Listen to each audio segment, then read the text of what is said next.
So I thought I'd do another a seaweed video so that people kind of understand what's going on here. So here's a little look of what happens, you know. Well, what happens in the fall is the plant life behind me there in the lake, like a lot of the seaweed, it'll die off. At the same time, the water level's getting lower so that the waves start picking it up. Now, it hasn't been that windy, but it's been enough to start bringing the seaweed in. Now, if you're a garden enthusiast, you probably, you might even do it yourself. People put grass clippings on their gardens as a kind of slow release fertilizer. So that's basically the idea, right? And this is just underwater grass. You know, you could think of it that way. So that's what I've been using for my potato bins. But I've also been using it for other buckets too. I filled buckets for tomatoes. And when this stuff, it'll compost, right? Like just like normal compost.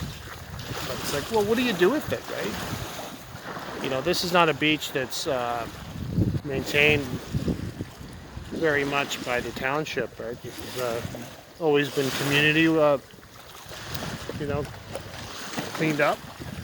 So I've discovered a use for it anyways that it works fine for me, right?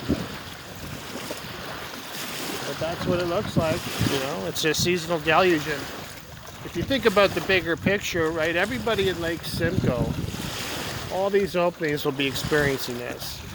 Some probably worse than others. This gets pretty bad here, but it's great stuff for the garden. I mean, it's beautiful. So that's what I've been doing, and you know, it's just seaweed. Like you could get into if you really want to be scientific about it, right?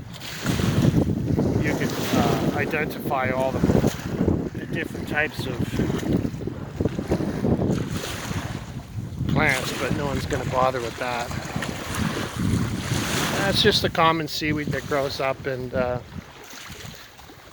it's actually better to remove this completely from the lake because you don't want this to break down and add more nutrients to the lake. Right? That's the problem, is you get extra nutrients to the lake, and that's what's causing this extra growth. So pulling it out is the best thing to do, in my opinion, from what I can gather, you know, scientifically, because that's what's happening. You get runoff that comes in from the farmers, and different people are putting fertilizer on their grass, and it all makes its way down. Then you get compost, things that naturally compost and break down into the lake.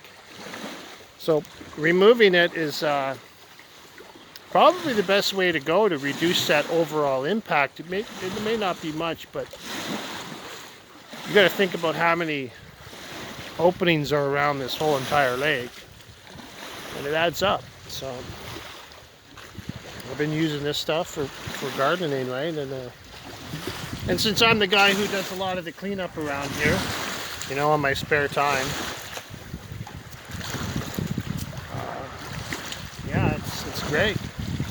It's a little bit of sand in it, and you can't help it because that's just the way it is, right? Even if you're really careful, you rake it up, you still get some sand, but that's what makes it such a beautiful potting mix for like potatoes. I've used it for to grow peppers in, all kinds of stuff. So that's it. There's your seasonal. You see, we now probably break these into piles.